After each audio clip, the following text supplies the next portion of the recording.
ربنا آتنا من لدنك رحمة وهيئ لنا من أمرنا رشدا. Assalamualaikum warahmatullahi wabarakatuh.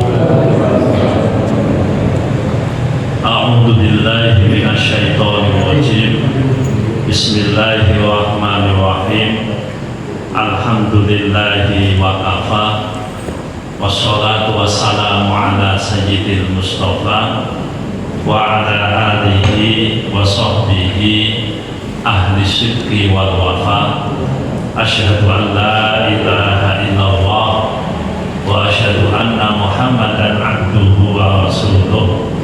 Allahumma shalli wa sallim wa barik ala sayyidina Muhammad wa ala alihi wa sahbihi wa man tabi'a hudahu ila yaumil qiyamah, amma ba'd. Hadirin hadirat jamaah Masjid Baitus Salam rahimakumullah, monggo pada kesempatan yang baik ini kita senantiasa memanjatkan puji syukur kehadirat Allah Subhanahu wa Ta'ala atas limpahan nikmatnya kita kembali dipertemukan di majelis yang baik ini dalam keadaan sehat walafiat. Salawat dan salam kita haturkan pada junjungan kita Nabi Agung Muhammad Sallallahu Alaihi Wasallam. Semoga kita semua kelak di yaumil qiyamah berhak mendapatkan syafaatnya. Amin Allahumma amin. Bapak Ibu, tema kita adalah menceritakan tentang nikmat antara syukur dan pamer. Memang antara syukur dan pamer itu dua-duanya ada ceritanya masing-masing. Kalau kita urut dari Al-Quran, memang Allah mengatakan dalam Al-Quran, wa amma bi ni'mati rabbika fahaddits, dan terhadap nikmat Tuhanmu, nikmat yang telah diberikan Tuhanmu kepadamu, fahaddits, maka ceritakanlah. Jadi ada yang disebut para ulama dengan istilah tahadduts bin ni'mah, menceritakan nikmat yang telah diberikan oleh Allah. Nah, jadi di satu sisi memang tegas jelas Allah memerintahkan kepada kita apabila mendapatkan nikmat supaya kita ini jangan lupa untuk menceritakan sebagai wujud tahadduts bin nikmah, sebagai wujud menceritakan tentang nikmat yang telah Allah berikan kepada kita semua. Nah, cuma ini juga ada lampu-lampu. Jadi kalau dalam bahasa ulama ahli tafsir ketika menjelaskan surat Al-Duha ayat 11 dikatakan umsyur ma'an amallahu alaika bisyukri wasana'i, sebarkanlah atau ceritakanlah apa yang telah Allah berikan kepadamu berupa nikmat dengan bersyukur sekaligus memuji Allah, menceritakan nikmat Allah dan al-i'tiraf, mengakui bahwa nikmat itu dari Allah.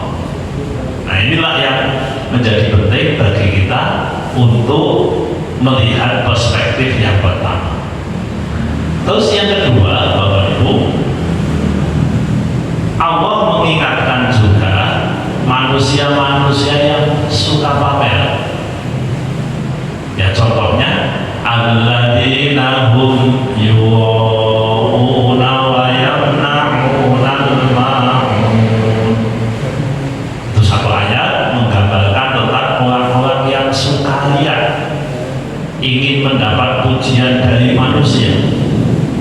Orang-orang yang amalnya tidak untuk Allah, tapi dia ceritakan supaya orang tahu bahwa dia melakukan ini demi untuk mendapatkan pujian dari orang lain.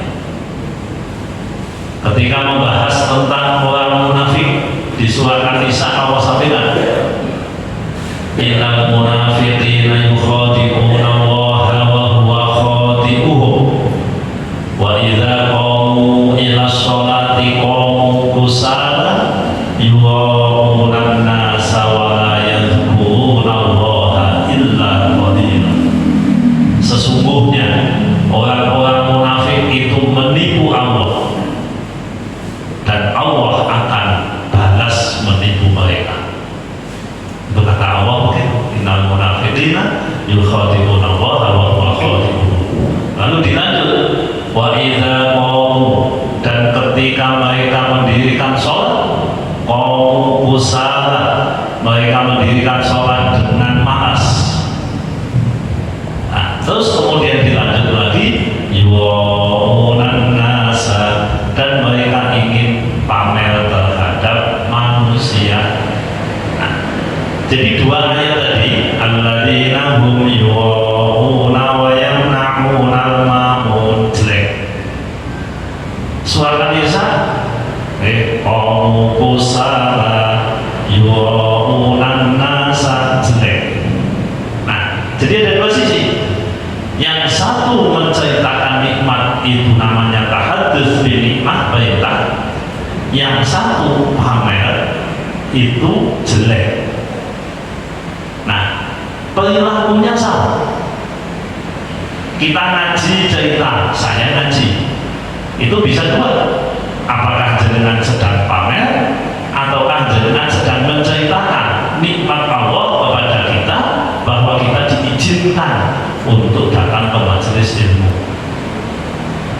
Nah, di sini kita tidak bisa menghukumi kecuali ada indikasi yang sangat kuat plus pelakunya sendiri yang ngomong.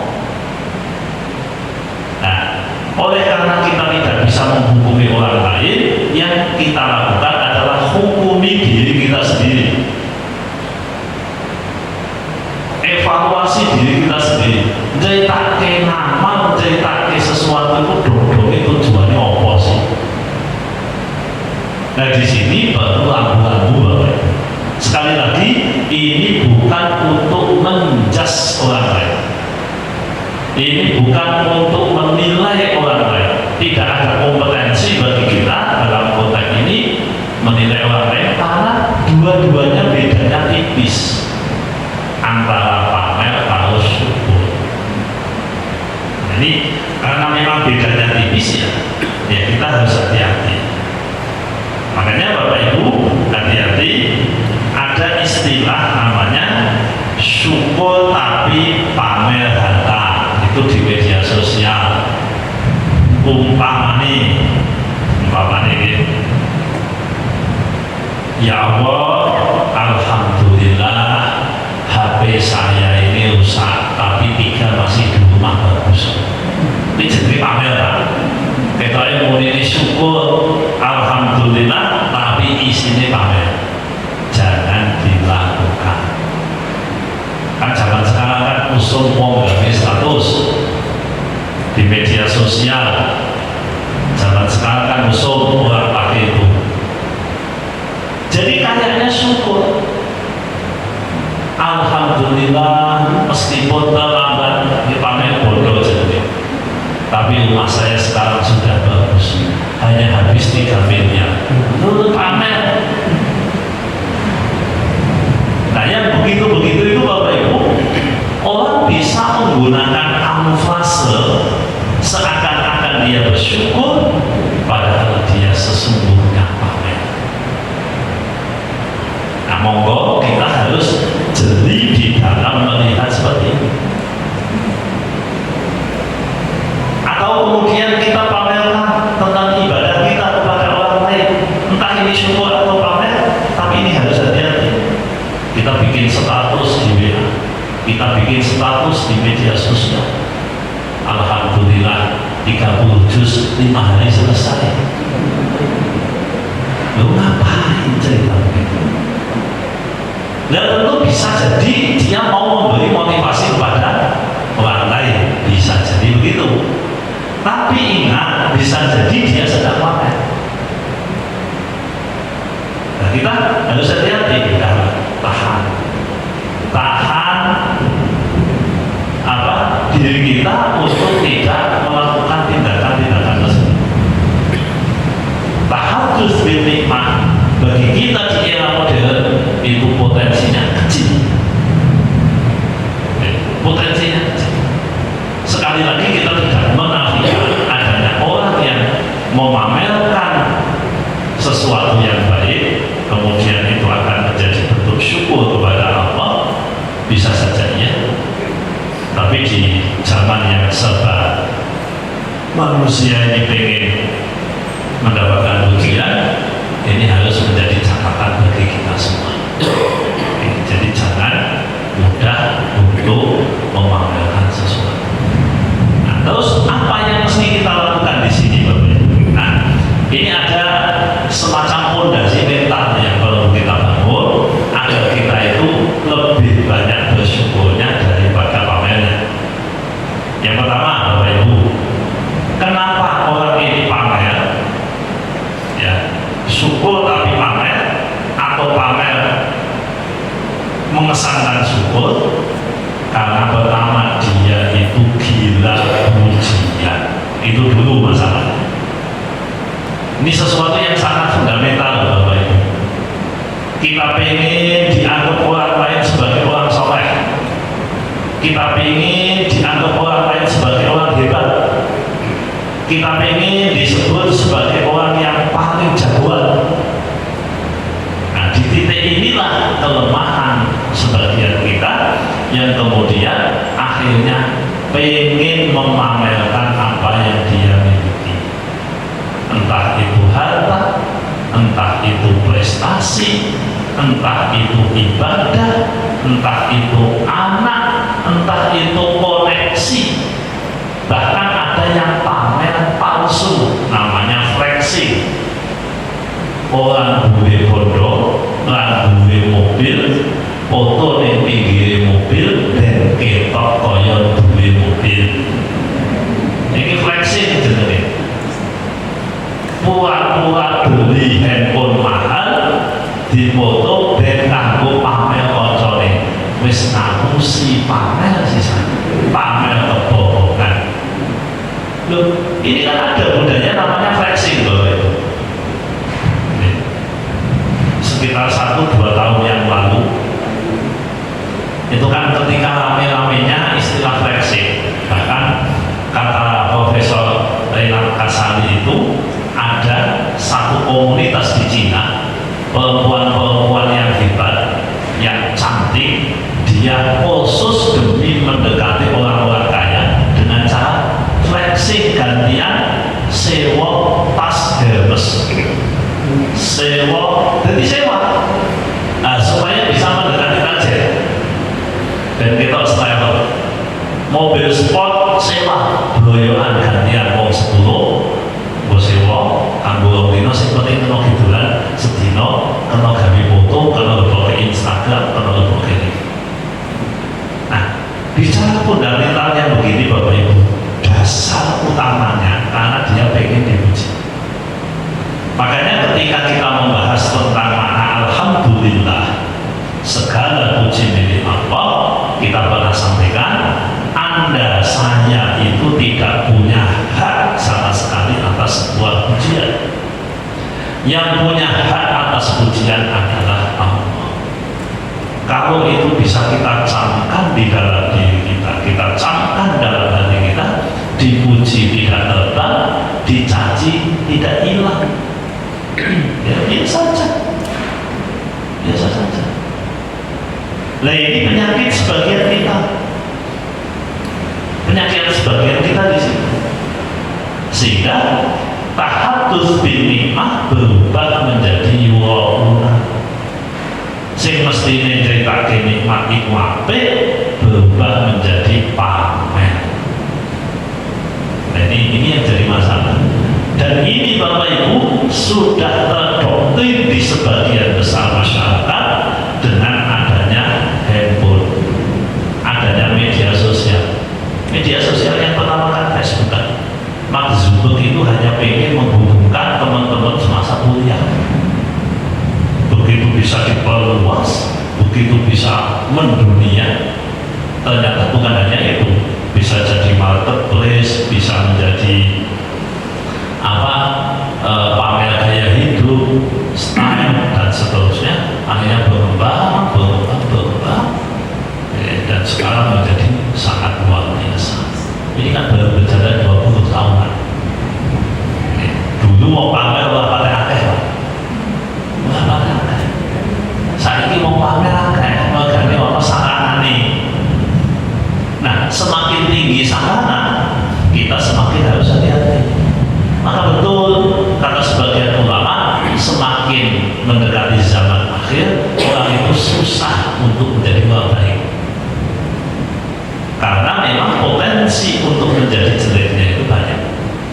Nah, di sini tantangan kita mungkin dalam bahasa ulama yang namanya jihad besar, jihad melawan hawa nafsu, mungkin salah satunya ini. Jadi dasarnya, bahan bakunya kenapa kita kok suka pamer, ya karena kita suka dipuji.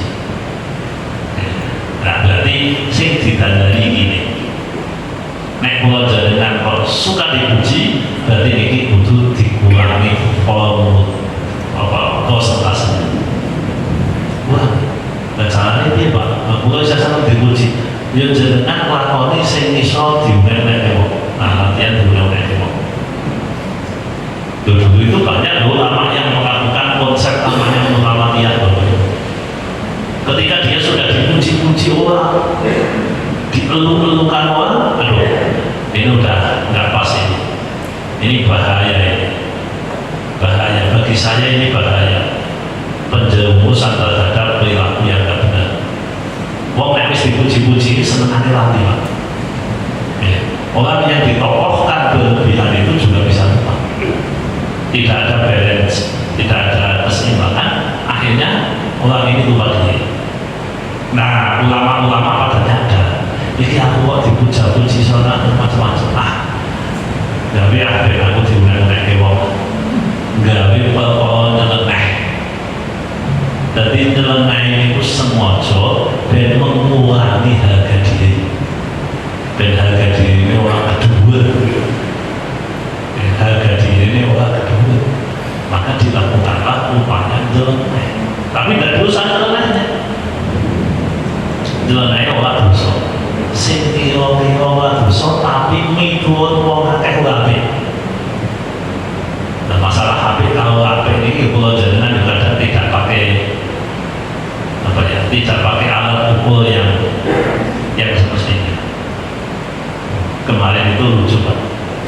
Nah, ini masalah alat ukur apik betul apik.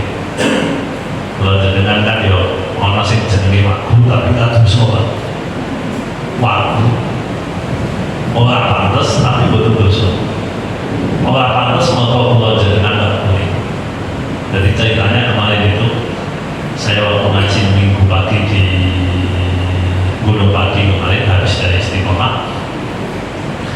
Jadi buat ceritanya tapi sampai sini itu membahas tentang orang yang menyimpulkan tanpa basis data dan ilmu. Biasanya tetap pakai perasaan atau pakai ilmu yang dia miliki yang tidak ada sambungnya dengan agama, karena bicara agama.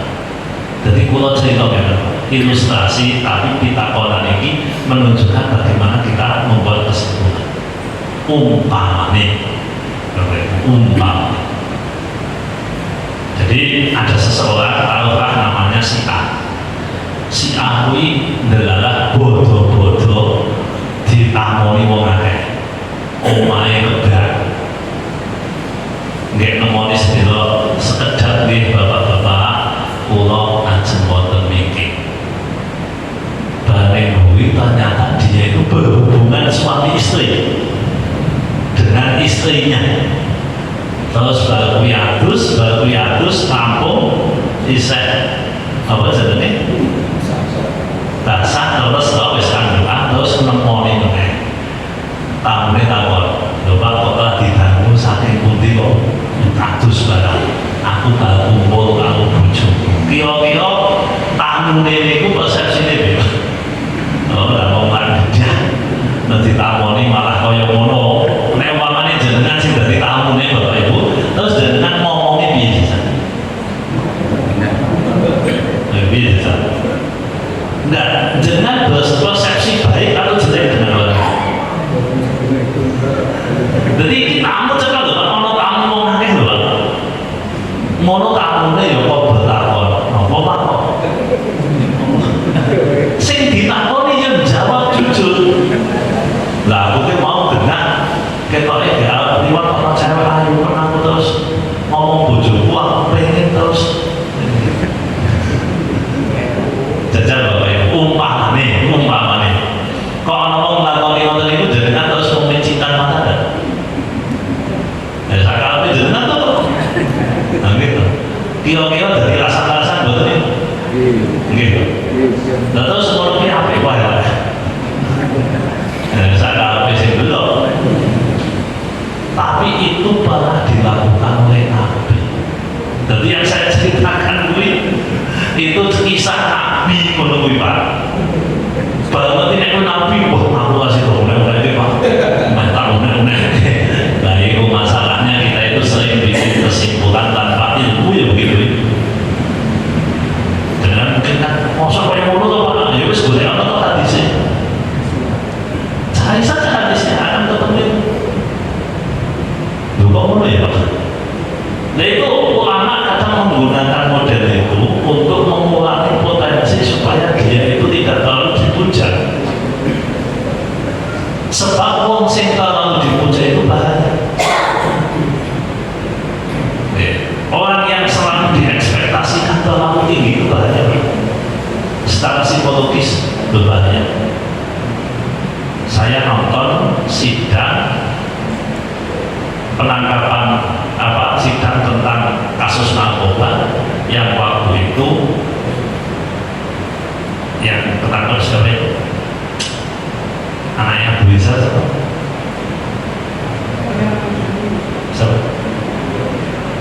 Saya bojone artis itu. Iya lah. Dia Ahmad Dhani kalau bojone. Itu saya tonton sidangnya Pak. Kalau yang mau sidang itu tonton, tapi sidang MK bukan pulau tonton. Mulai apa? Banyak macam-macam. Nah, di situ itu yang unik.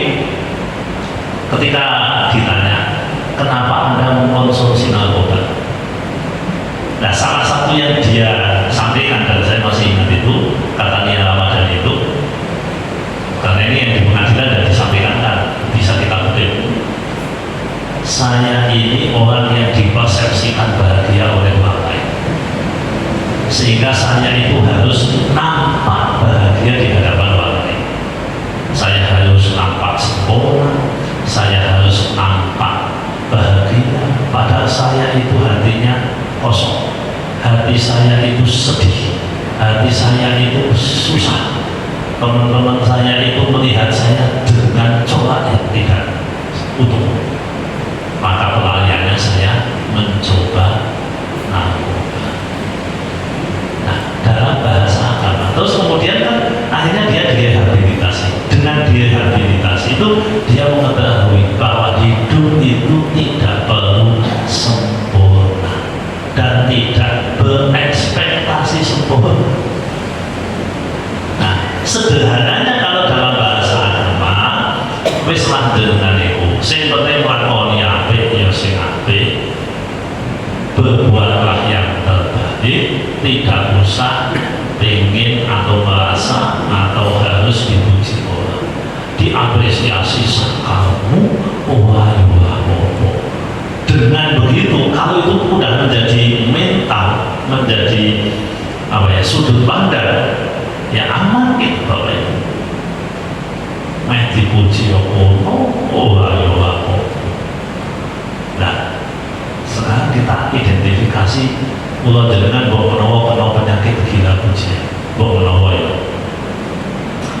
kekuatannya beli motor seharga 5 juta kok tuku 30 juta kuwi wis 90% jenengan kena penyakit gila pujian mampu tuku 5 juta motor ya padha iso jalane banding grundunge ya padha secara fungsi sama tetapi secara gengsi beda. Nah, nek jenengan wis kena kaya ngono kuwi, itu saya yakin begitu jenengan beli yang mestinya kekuatan 5 juta, jenengan beli 30 juta, selamat datang kesengsaraan. Dikira kabar baik, ya senang dipuji. Motormu apik ning kene sing duwe jenengan. Wah, seneng dikira kabar. Wah, yang bayar cicilan pusing. Nek boten percaya silahkan dicek. Itu efek dari gila pujian, Pak. Indikatornya bisa kita lihat. Nek kita mempunyai model begitu itu, ya udah. Ya kudune dihentikan. Nah, jadi judul kita yang membahas tentang antara syukur dengan pamer itu memang harus kita kurangi. Loh, dene jenengan kok mampu tuku 50 juta, tuku 30 juta mewah menurut orang lain, tapi jenengan kan biasa-biasa saja. Tidak masalah, Bapak ya. Nabi tidak pernah melarang orang pakai barang bagus. Tidak pernah. Ketika dulu Bapak Ibu ada orang ke masjid, terus apa sih nganggo ambil apa? Sobrang nganggone apa? Aku nang masjid nganggone sing wae. Apa yang dibaca oleh Nabi? Sebentar, itu di juz 8 ada. Qul man harrama zinatallahi allati akhraja li'ibadihi wa thayyibati minar rizq al-ayat. Qul katakan wahai Muhammad, man siapa? Harrama zinatallah yang mengharamkan perhiasan yang telah Allah berikan. Orang masih haram ke barang mewah. Tidak ada. Nabi tidak pernah, Allah tidak pernah mengharamkan barang mewah. Barang haram itu haram, barang mewah bukan haram. Tidak masalah. Jangan mau pakai cincin harganya 3 miliar silakan. Tapi kalau ini menjadi sarana kita gila ujian, lepas saja itu cincin. Duit tapi dokok ke omah. Duit jangan punya. Ya sini duit lah. Cincin harganya 3 miliar punya. Tahu dia. Bodoh dipakai. Masih bahaya ini kan orang duit betai nyewa dengan harga yang dia sendiri tidak masuk akal sebenarnya, lalu melakukan tindakan itu. Nah, ini sumber utama pamer. Di baju ini sama apa ya? Pulau jenengan kok nganggo baju melampaui batas, mampu nih pulau jenengan tutup baju regane 300.000 umpama golek ning mall ning butik 7 juta apik lho. Kita ini Bapak Ibu mboten terasi dengan selamat datang kesengsaraan. Kue meh nyetrika Pak. Meh nyetrika kuwi pesen awas ojo nganti kepanisan. Engko nek bolong tak kon nanti sing nyetrika setrika dhewe. Umpama di PW ojo nanti kena matahari langsung. Nek kena matahari langsung wah nanti udah baru pas dilepit wah merah tuh aneh Pak. Boten tulase bahaya. Boten tulase itu bahaya.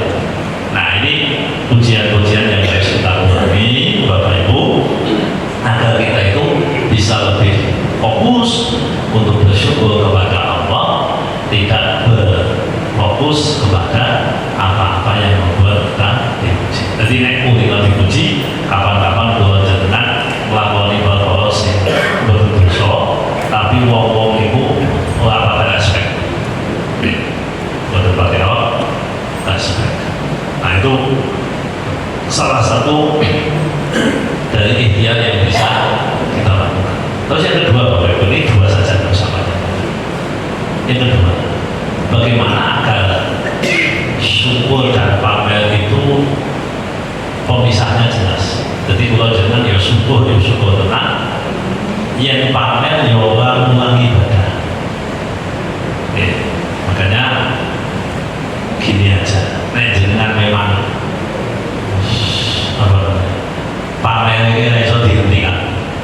Mbok menawa ora iso Pak. Kalau nek ora pamer iku masuk angin. Umpamane gitu. Umpamane. Jadi kan ini sudah sampai tahap tinggi, boten iso dilangi. Mbok menawa ngoten Bapak, mbok menawa ngoten, maka kamu mau pamer sesuatu yang tidak mengurangi nilai ibadah kita. Oke. Tapi ingat, ini pun ada apa? Jadi ada penyakit itu namanya ain. Penyakit ain. Penyakit ain itu penyakit akibat pamer. Karena kita pamer kesuksesan, meskipun tidak mengurangi ibadah, kita pamer kehebatan, kita pamer kekayaan. Bukan syukur ini, memang niatnya khusus untuk pamer. Ini akan menimbulkan sebagaimana dawuhnya para ulama, likulli dzi ni'matin mahsudun. Setiap orang yang punya nikmat itu akan ada orang yang tidak suka. Jadi nek jenengan ngomong anakku sukses sekolah kawit SD nanti S3 niku beasiswa kabeh ora ono sing bayar bablas, sementara koncone jenengan anake bodho sekolah SD 12 tahun SMP munggahe mergo-dombakan terus jenengan pamer ngoten dadi jengkel. Nah jengkel itu iso dadi hasud. Begitu dia hasud akan berpotensi mentransfer penyakit namanya ain. Namanya ain. Nah jadi tetap butuh hati-hati. Nek tetap butuh pamer sing ora dosa. Sing kira-kira kula jenengan nek pamer yo aja nganti ndadekno wong iku sakit hati. Jadi nek pamer karo wong selevel wae. Ben kira-kira nikmate setara. Aja pamer karo wong sing sak isore. Pamer di duit akeh, aku bakal nongkrong itu petani ya. Tonggone mangan ya angel. Sing godhok puhung ora mateng. Padahal ada beras. Niku bikin hasud Bapak. Saya dhewe kadang-kadang sesuk nek mengundang pencuri, mengundang perampok, mengundang maling ya aja kaget sampai pamer-pamer dhewe. Jadi Bapak Ibu tidak usah. Ya sebaiknya tidak usah, tapi nek kepaksa ya gimana? Makanya jangan yang bikin pamer di media sosial, ya udah pamer mangan habis, pamer mangan, kan kancane tadi nggak biasa paling foto sama tadi gitu. Jadi intinya Bapak Ibu, judul kita itu kan antara pamer dan syukur, menceritakan nikmat yang Allah berikan kepada kita itu ada dalilnya. Wa amma bi ni'mati rabbika fahadits, namanya tahadduts bin nikmat. Tapi hati-hati karena ada dalil yang kedua. Orang munafik itu idza qamu ila sholati qamu kusala yu'una nas. Ketika mereka mendirikan sholat, mereka mendirikan, tetapi mereka itu malas, tidak punya semangat, dan mereka pamer kepada orang lain. Jadi intinya syukur terhadap nikmat itu bagus, menceritakan nikmat kalau niatnya syukur itu bagus, tapi pamer itu jelek dan itu bikin masalah baik untuk diri kita sendiri maupun untuk orang lain. Oke, saya kira itu Bapak Ibu yang bisa saya sampaikan. Semoga manfaat. Kurang lebihnya mohon maaf. Monggo kalau ada pertanyaan dipersilakan. Terima kasih.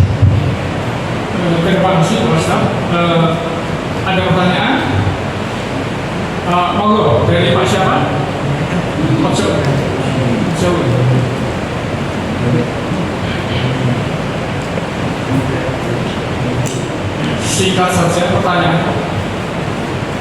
Bahasa itu.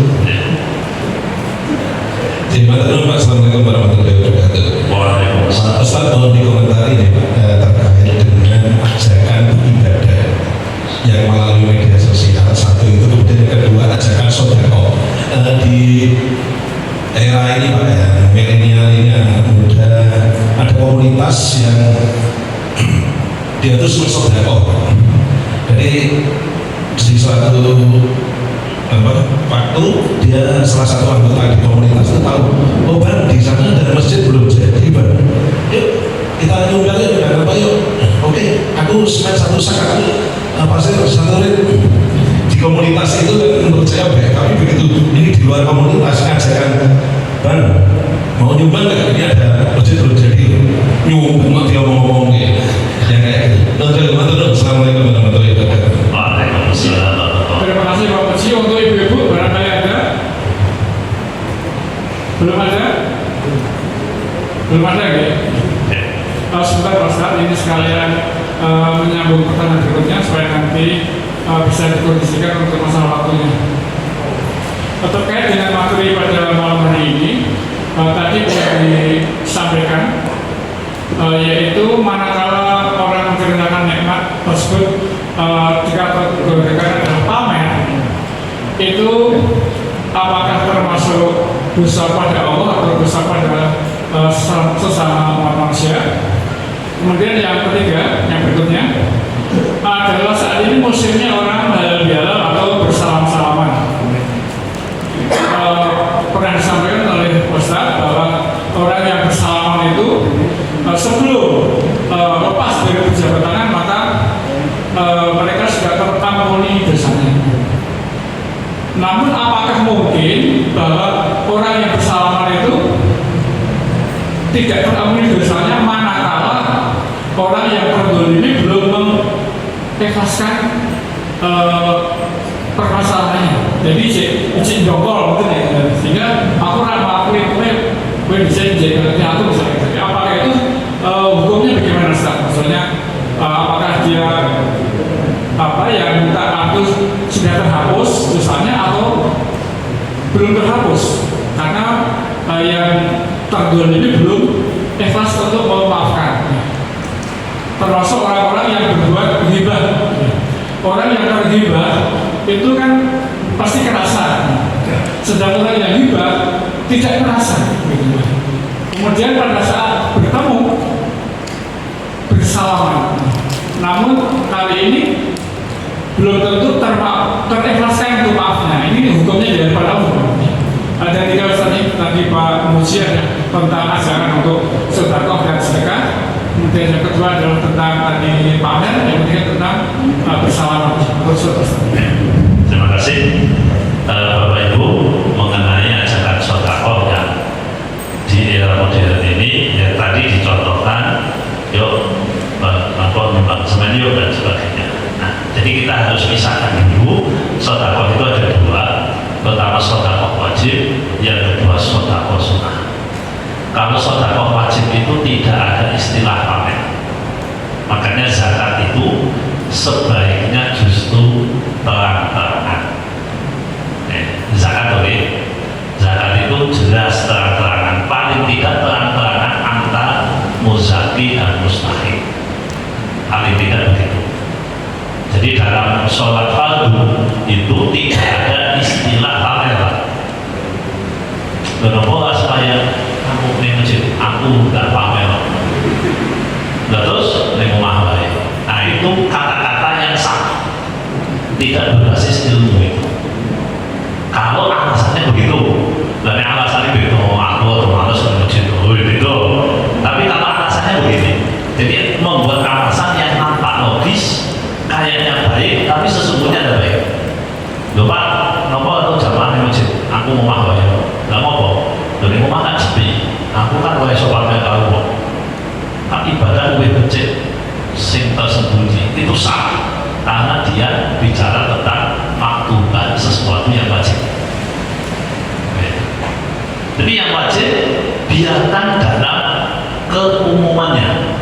Nah, yang kedua ibadah namanya sunnah. Kalau yang sunnah itu lebih baik tersembunyi, bukan wajib tersembunyi, lebih baik tersembunyi. Di surat Al-Baqarah 271 Bapak Ibu, di situ Allah sampaikan intutus shadaqati bani immahin. Kalau panjenengan mau memperlihatkan, menampakkan, mensosialisasikan sedekah panjenengan bani immahin, maka itu baik. Wa in tukhfuha wa tu'tuha al-fuqara, tapi jika engkau menyembunyikannya dan memberikannya kepada orang fakir, fahuwa khairul lahu, maka itu lebih baik bagi. Jadi ini levelnya baik vs lebih baik, bukan baik vs jelek. Kita jangan suka selalu menghadap-hadapkan, berarti nek iki apik iki elek, belum tentu. Nah, yang menjadi jelek itu bukan itu ketika sudah ada unsur pamer, itu jadi jelek. Tadi asumsinya tidak ada niatan pamer, hanya untuk motivasi teman-teman, hanya untuk memberikan dorongan. Nah, jadi komentar kita ketika ada teman yang tidak sekelompok terus diajak wah sedekah dipamer-pamer, utawa sedekah kok ketok-ketok, itu kalimat yang salah. Karena ada kesan, kita bicara ilmu kesan, itu kan berarti dia mengesankan sedekah dipamerkan apa? Dari mana dia mengatakan sedekah dipamerkan? Bukan dipamerkan, sedekah diperlihatkan, ditampakkan, itu udah baik. Dari mana? Karena dalilnya 271 sedekah diperlihatkan, diketoke, itu baik. Akan lebih baik kalau disembunyikan. Berarti kalau ada jelek itu karena ada faktor lain, yaitu pamer. Nah, ketika orang biasa yuk sedekah, mau sedekah ketok-ketok, nah jangan-jangan dia itu sebenarnya bakhil, pelit, tapi berlindung di balik mau sedekah kelihatan. Nah, itu sudah terpapar, namanya kuwatun syaitoniyah. Jadi kata menungso itu kan ini HP Pak, duit jenis setelan pabrik. Setelan pabrik ini yo tidak ada virus. Pada untuk menungso itu ada setelan pabrik. Mulai dengan ada setelan pabrik, tak gaji, tak cilik itu setelan pabrik. Dia tidak ada iri hati, dengki, sombong itu tidak ada. Gaji sombong itu tidak ada.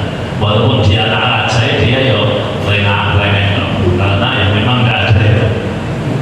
Nah, Bapak Ibu, salah satu instalan yang bisa kita install dan itu kompatibel ya. Kompatibel itu bahasa Jawanya apa? Cocok. Jadi untuk kita kayak HP ini cocok diinstal dan disetan. Jadi ini cocok diinstal dan disetan. Makanya Allah menyebutnya fa'alhamaha fujuraha wa taqwaha. Allah mengilhamkan pada diri manusia itu fujur, potensi menjadi jelek, wa taqwaha, potensi menjadi baik. Ini tergantung instalan. Mulane anggar teke kula jenengan, atine kula jenengan kok lemot, aja kakean instalan sing tak bener. Nah, tadi itu instalan sing tak sing komentar dengan kalimat tadi, karena membuat manipulasi bahasa. Manipulasi bahasa. Koyo-koyo sedekah terbuka itu jelek, padahal yang jelek itu bukan terbuka, pamer. Pamer dengan terbuka dua hal yang berbeda. Meskipun sekali lagi sedekah sir itu lebih baik jika itu sunnah. Jadi Quran itu tidak membahas itu secara proporsional. Jadi jangan sampai kebalik-balik. Soalnya ngomong tadi kita dok ngomong pinter bersilat lidah, tapi lupa kalau dia itu tidak sesuai dengan aturan yang ditentukan oleh Allah. Nanti kan kabeh kudu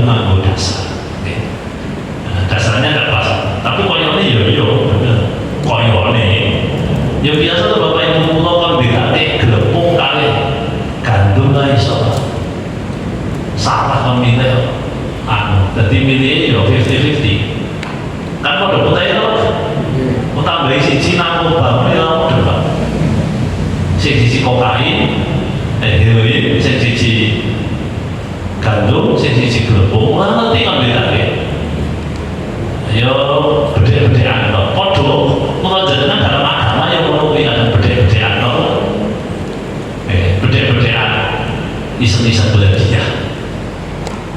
Nah, orang banyak ngomong apa yang dia tidak pahami.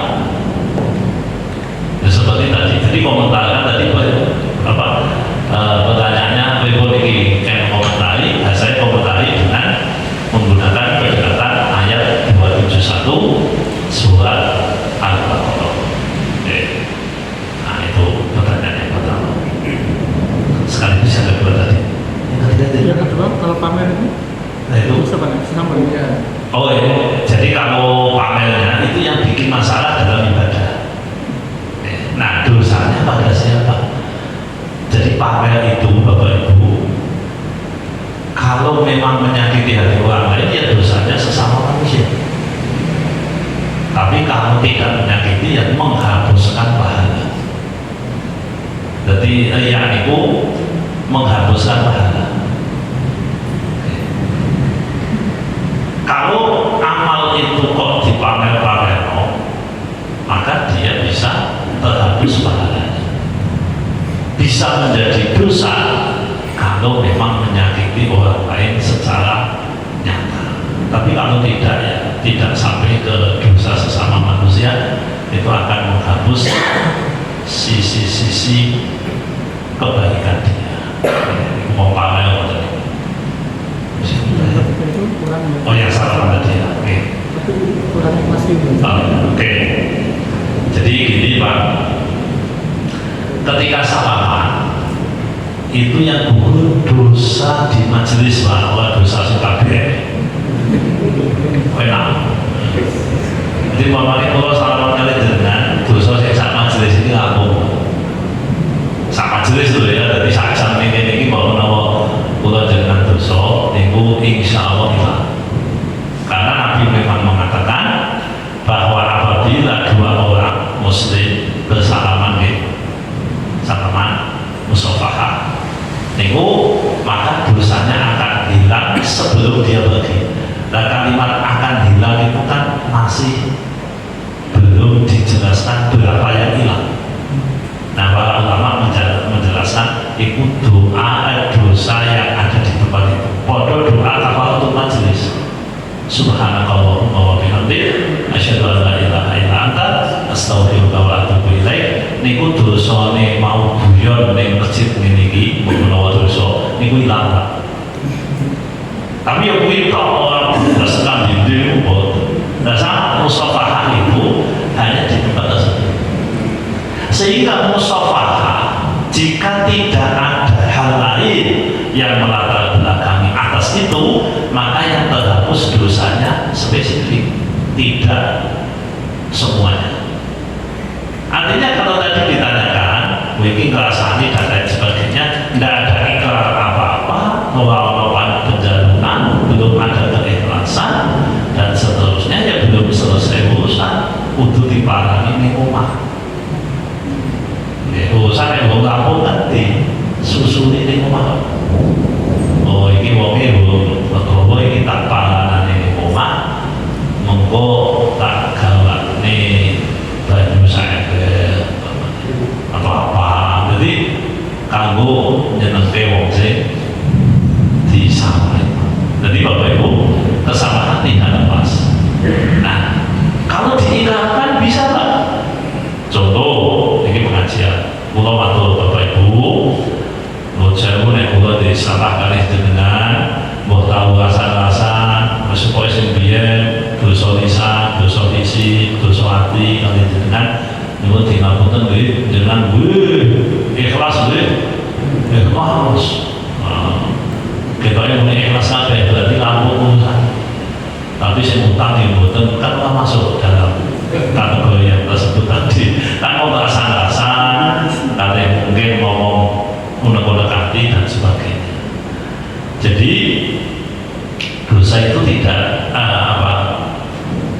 namanya pelebur dosa itu kayak bom, bisa menghancurkan tapi tidak semua. Jadi ada tempatnya dewi-dewi. Oh, iki omah sampai ini gede ini mek dihancurke pertama dibom saya. Apa aku? Boten ambruk apa?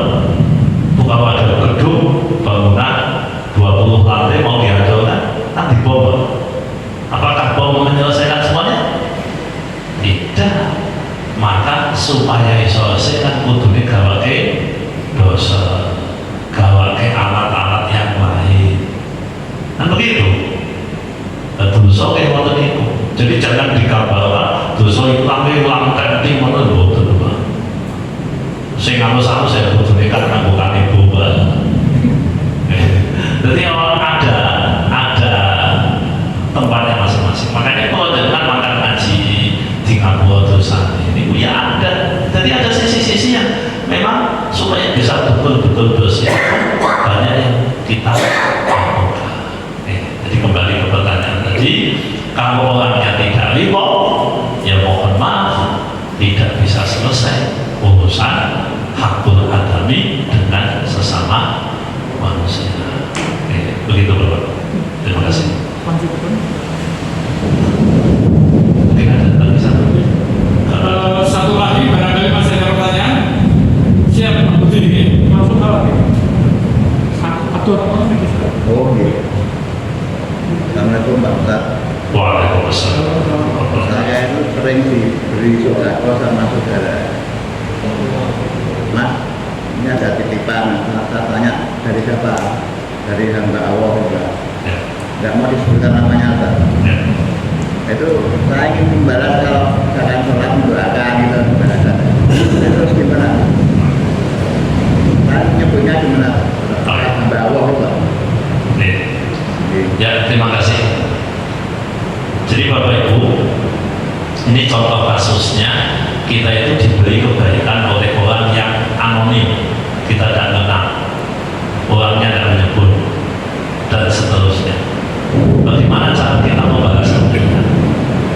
Nah, kemarin hari puasa ini, saya ketemu salah satu jamaah Bapak Ibu. Nah, karena jamaah ini di TKK-an, jadi lehantu duit itu yang mumet Pak. Nanti duitnya digawa di masjid agung jual. Terus bengok ya bapak-bapak jangan sih berat nopo zakat sopo ini tak kayak mungkin duitnya saking kaya ya, saya tidak tahu. Karena yang sudah tercatat di dia zakatnya itu ribuan orang yang sudah tercatat, sehingga dia tidak kenal dengan orang yang dikasih zakat. Termasuk contohnya seperti yang tadi di Semarang, di Masjid Agung siang-siang ngajak butune, ayo ngajak latihan zakat. Nanti saya pantas-pantas lebih zakat. Nah, itu kan nyambung dengan pertanyaan tadi. Ada orang diberi tapi dia tidak tahu hamba Allah atau nama anonim atau tiba-tiba transfer ke rekening tidak ada yang mengakui, dan seterusnya. Lalu kita mau mendoakan, kita mau berbuat baik kepada dia, tidak ada. Sederhana Bapak Ibu, jangan matur saja sama Allah, ya Allah, saya telah diberikan kebaikan oleh seseorang, mohon panjenengan balas kebaikan dia. Saya berdoa semoga dia selamat, semoga dia diberkahi, ini udah cukup. Bahkan boleh pola. Ingat Bapak Ibu, kalau aliran dana anonim di rekening itu bisa diseleksi, bisa dicek oleh PPATK, malaikat itu yang bagian PPATK itu ya mudah. Oh, lebih canggih. Ini umpamanya saya pakai baju ini tadi sekolah ini malaikat nanti Pak. Jangan ada usaha Indo. Kita beli ini loh karpet Pak.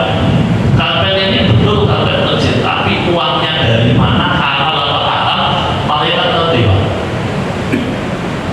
Semuanya tahu karena malaikat punya catatan semua jenis transaksi, baik hibah, sedekah, zakat, pembelian dan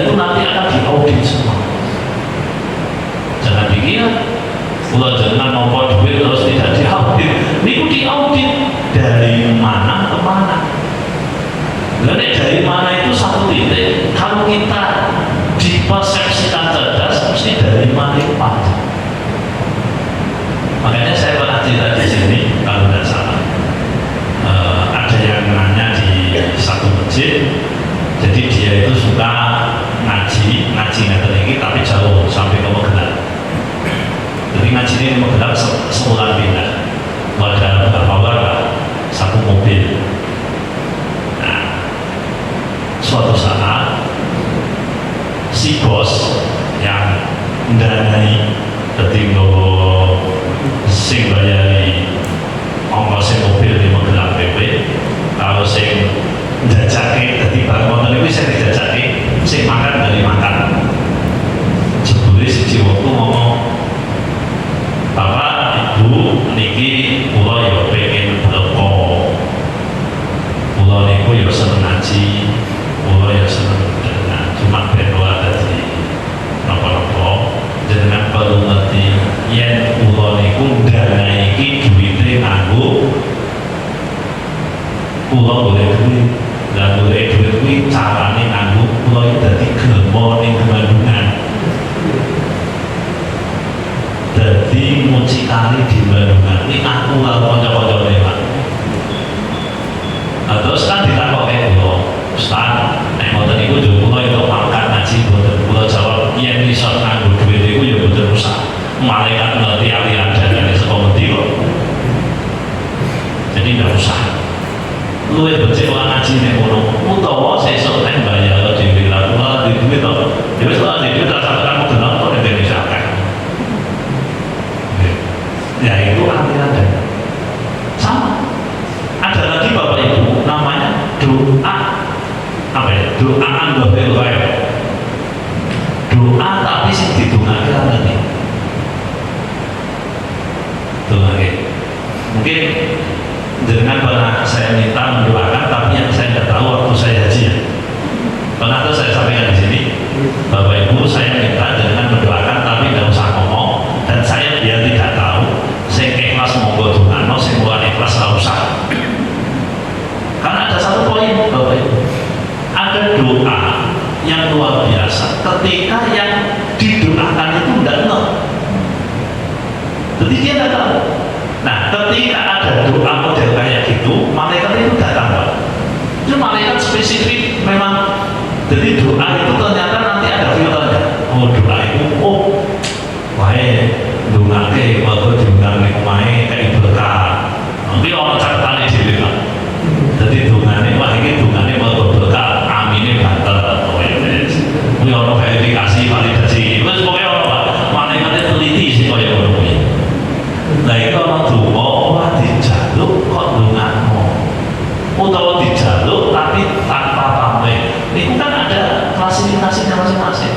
Nek pabrik kuwi iso misahke sing jenenge pabrik A itu ya, pamane pabrik pengolahan kelapa sawit itu saka ning ngene apa jenenge njobone kejeneng sabunnya, sesudah sabunnya terus baron isinya dipisah. Ini yang dari minyak kelapa level 1, minyak kelapa level 2 dari bahan kosmetik bisa pisah-pisah mesin itu iso masa malaikat diaduk lah iso apa malaikat tuh bangsanya oh duit kecerdasan.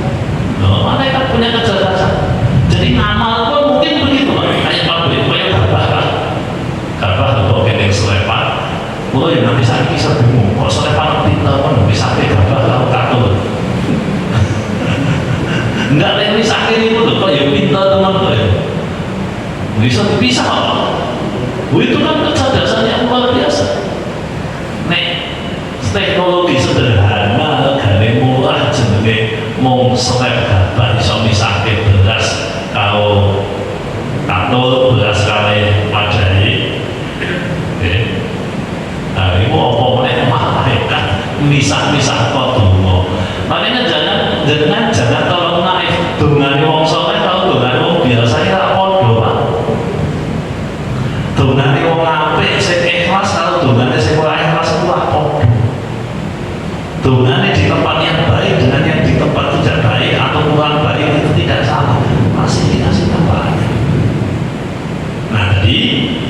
Kalau memang ada orang yang karena dia menyebut dirinya hamba Allah, lalu jenengan berdoa semoga yang memberi kebaikan pada saya ini Allah berikan ini, itu nyampe, yakin nyampe Pak. Karena malaikat itu nanti kalau hidupan itu dungo itu kan muncul karena ada faktor pemicu, ada faktor penyebab.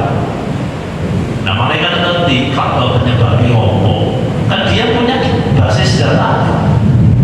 Kalau bahasanya mau saat ini, kalau ingin menguasai dunia itu bicaranya big data, big data. Nah malaikat itu punya big data ini dan benar. Kalau bicara di NA kromosom itu big data yang muncul dalam diri manusia, malaikat punya. Lalu ini kalau nonton YouTube mengenai apa dari dokter spesialis penyakit jantung dan pembuluh darah. Dia itu cerita, tidak setiap yang kolesterol tinggi itu berpotensi terkena serangan jantung. Betul. Itu kata dokter. Lu kok bisa? Karena ada faktor di luar itu, bahwa itu menjadi pemicu iya, tapi pemicu belum tentu meledakkan. Nah, ada sisi lain yang dia tidak tahu. Nah, data yang dipegang itu dipegang oleh malaikat. Ini boleh coba jenengan berbicara tentang apa? Lalu kemarin waktu COVID mau madu, mau jamu-jamuan, orang kena COVID bisa iya, bisa tidak. Nah faktor penyebabnya apa? Emboh. Nah, emboh itu kan darah itu Pak. Sebenarnya tidak ada kata-kata emboh. Emboh itu bukan jenengan orang ngerti mengerti lari data. Nah malaikat itu punya data. Punya data. Jadi karena dia punya data, ya terima. Tuh, jadi jangan khawatir. Kalau jangan dengan ngomong, itu malaikat itu tolong. Terus ngomong sampai ngomong lagi ngomong sampai itu podo kalau saya podo kan. Bukan ini jangan ngomong sepi-sepi ngomong aja sing elek-elek. Itu malaikat ngomong sampai podo tadi. Nah, kan susah. Jangan juga kan ya Allah. Kalau itu ngomong kecelakaan ya Allah. Sini potel ya Allah. Kalau itu malaikat ngomong podo boyo tadi. Malah kacau di rokok. Itu Pak. Cukup ya? Monggo Bapak Ibu kita akhiri dengan doa. Bismillahirrahmanirrahim. Allahumma shalli wa sallim ala sayyidina Muhammad wa ala ali sayyidina Muhammad. Alhamdulillahi rabbil alamin. Allahumma ighfir lana dzunubana wa liwalidina warhamhum kama rabbawna shighara. Allahumma a'inna ala dzikrika wa syukrika wa husni ibadatik. Ja'alana wa iyyakum minal 'abidin wal faizin wal maqbulin wahdurna fi suratil muttaqin. Taqabbalallahu minna wa minkum. Rabbana atina min ladunka rahmatan wa hayyi' lana min amrina rasyada. Subhanakallahumma wa bihamdik asyhadu an la ilaha illa anta astaghfiruka wa atubu ilaik. Wassallallahu ala sayyidina Muhammad walhamdulillahi rabbil alamin. Terima kasih, kurang lebihnya mohon maaf. Assalamualaikum warahmatullahi wabarakatuh.